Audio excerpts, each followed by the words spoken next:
नमस्कार दोस्तों, स्वागत है आप सबका फिर से एक नई वीडियो पर। आज हम लोग देखेंगे नंबर सिस्टम से संबंधित कुछ महत्वपूर्ण प्रश्न। आइए देखते हैं पहला प्रश्न। 50 से छोटी अभाज्य संख्याओं की कुल संख्या ज्ञात कीजिए। 50 से छोटी अभाज्य संख्या आपको पूछा जा रहा है, तो इसको तो आपको याद कर लेना पड़ेगा।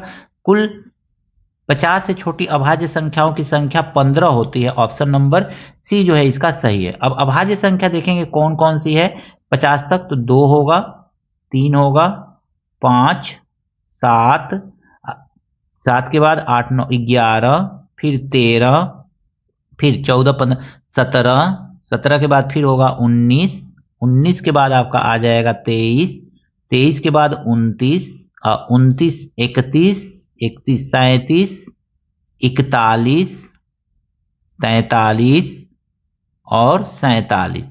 आप भी काउंट करके देखिएगा, कोई नंबर छूट तो नहीं रहा है ना।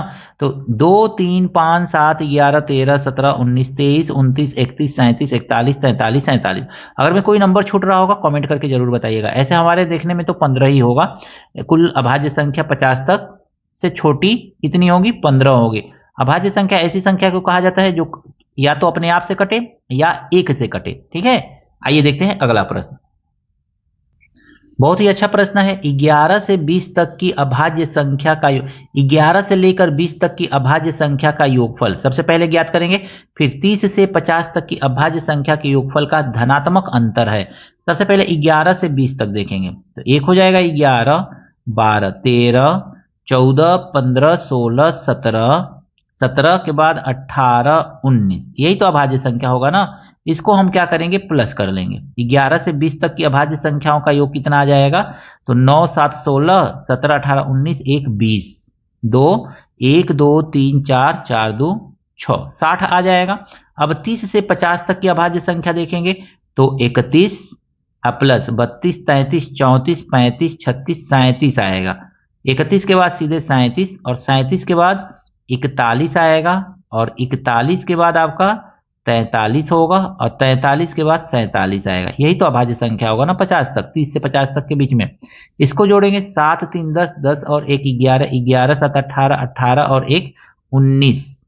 हासिल एक बचा 3, 3, 6, 6, 4, 10, 10, 4, 14, 14 और 4, 18 और 1, 19। ऐसे कह रहा है 199 हो गया। अब 199 में से 60 को धनात्मक अंतर कह रहा है तो बड़े में से छोटे को आपको माइनस करना है। यानी 199 में से माइनस 60 कर लेंगे। कितना आ जाएगा हमारा? तो 9, 3, 1, 139 आएगा। ऑप्शन नंबर ए जो है इसका सही होगा दोस्तों। यहां पे प्रश्न में कहा गया है सबसे बड़ी तथा सबसे छोटी दो अंकों की अभाज्य संख्या का अंतर है। यहां सबसे बड़ी दो अंकों की अभाज्य संख्या कौन होगी? सबसे बड़ी। सबसे बड़ी दो अंकों की अभाज्य संख्या कौन सी होगी? तो हम जानते हैं दो अंकों की सबसे बड़ी अभाज्य संख्या 97 है। ठीक है ना। और सबसे छोटी दो अंकों की अभाज्य संख्या, सबसे छोटी दो अंकों की अभाज्य संख्या कौन सी होगी? तो सबसे छोटी दो अंकों की अभाज्य संख्या 11 है और दोनों का अंतर पूछ रहा है। माइनस कर लीजिए 6 और 8, 86 आ जाएगा। ऑप्शन नंबर डी इसका सही है। 200 से छोटी सबसे बड़ी अभाज्य संख्या ज्ञात कीजिए। 200 से छोटी, ठीक है ना, कह रहा है कि 200 से छोटी सबसे बड़ी अभाज्य संख्या ज्ञात कीजिए। तो हम देखेंगे ना 200 से छोटी सबसे बड़ी अभाज्य संख्या कौन सी होती है? तो 199 लिखा हुआ है। तो यही सबसे छोटी अभाज्य संख्या है। यानी कि 199 जो है ये 200 से छोटी सबसे बड़ी अभाज्य संख्या है। ठीक है, तो इस तरह से आप सिंपली इस क्वेश्चन को मात्र 1 सेकेंड में लगा सकते हैं अगर मैं आपको आंसर मालूम है तो। इस प्रश्न में कहा गया है 3 अंकों की छोटी से छोटी अभाज्य संख्या। 3 अंक कहां से शुरू होता है? तो 100 से शुरू होता है। 100 के बाद क्या आएगा?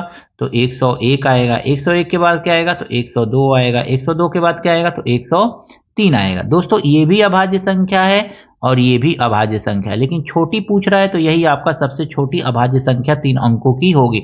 ये किसी भी नंबर से कटता नहीं है। ठीक है ना। तो 101 जो है अपने आप से कटेगा, यानी इसके फैक्टर क्या क्या होंगे? 1 होगा और एक खुद 101 होगा। तो ऑप्शन नंबर डी इसका सही है दोस्तों। इस प्रश्न में कहा गया है निम्नलिखित में ज्ञात कीजिए कि कौन सी संख्या सह अभाज्य है। सह अभाज्य का मतलब होता क्या है? सबसे पहले सह अभाज्य, सह अभाज्य, सह अभाज्य को इंग्लिश में हम को प्राइम कहते हैं, को प्राइम, PRIME, यानी कि को प्राइम। को प्राइम नंबर ऐसा होता है जिसका HCF जो है ना दोस्तों एक आए, यानी एक को छोड़ करके कुछ भी HCF ना आए। यहां पे हम चेक कर लेंगे 28 और 81, इन दोनों का HCF अगर में निकालेंगे ना तो देखिए ये 3 से पूरा का पूरा कट जाएगा और ये 2 और 7 से कटेगा, तो इसका HCF जो होगा ना HCF एक आएगा। तो आंसर तो आपका यही हो जाएगा। इसको थोड़ा चेक कर लीजिए 12 और 27, 12 और 27 का HCF निकालेंगे ना तो हमारा 3 आएगा, इसका HCF जो है 3 आएगा, 3। इसी तरह से 21 56 का निकालेंगे तो इसका भी 3 आ सकता है, 7 आ सकता है, 7 तरीके 21 और 7 अठे 56, 7 आएगा। इसका HCF निकालेंगे तो इसका तो हमको लग रहा है 4 आ जाएगा, 4 अठे 32, 4 9 36, 4 5 20 आ जाएगा। इस तरह से HCF किस नंबर का आ रहा है? एक, तो 28 और 81 का HCF एक आ रहा है, और को प्राइम यानी सह अभाज्य संख्या वही होता है जिसका HCF एक आए, यानी कि 28 81, ऑप्शन नंबर ए इसका सही है। प्रश्न में कहा गया है 5 से बड़ी किंतु 18 से छोटी सभी अभाज्य संख्याओं का योग का 1/3 इनमें से किसके वर्ग के बराबर है? सबसे पहले हम देखेंगे 5 से बड़ी कौन कौन सी अभाज्य संख्या है। 7 होगा, प्लस 7 9 11 होगा, फिर से 13 होगा, फिर से आपका 17 होगा, यही तो होगा ना। इसका हम योग करेंगे तो 17 है ये, 7 3 10 10 1 11, 11 और 8 18, 7 3 10 10 1 11 18, और ये हो जाएगा 1 2 3 और 1 4। इनके योग का 1/3 हम ज्ञात करेंगे, तो 1/3 इससे काटेंगे इसको तो कितना आ जाएगा? ये 3 1 3, 3 6 18। वर्ग कह रहा है तो इसका रूट निकाल लेंगे हम, तो इसका रूट आ जाएगा 4, यानी कि 4 का स्क्वायर करेंगे 16 आ जाएगा, रूट करेंगे 4 आ जाएगा। ऑप्शन नंबर बी इसका सही है। आशा करता हूं नंबर सिस्टम से संबंधित ये सभी प्रश्न आपको अच्छी तरह से समझ में आए होंगे। अगला नंबर सिस्टम से संबंधित वीडियो लेकर के आएंगे। कमेंट करके बताइएगा कि ये वीडियो आपको कैसा लगा, एक कमेंट जरूर कीजिएगा। मिलते हैं नेक्स्ट वीडियो में नए प्रश्नों के साथ। Thank you, best of luck.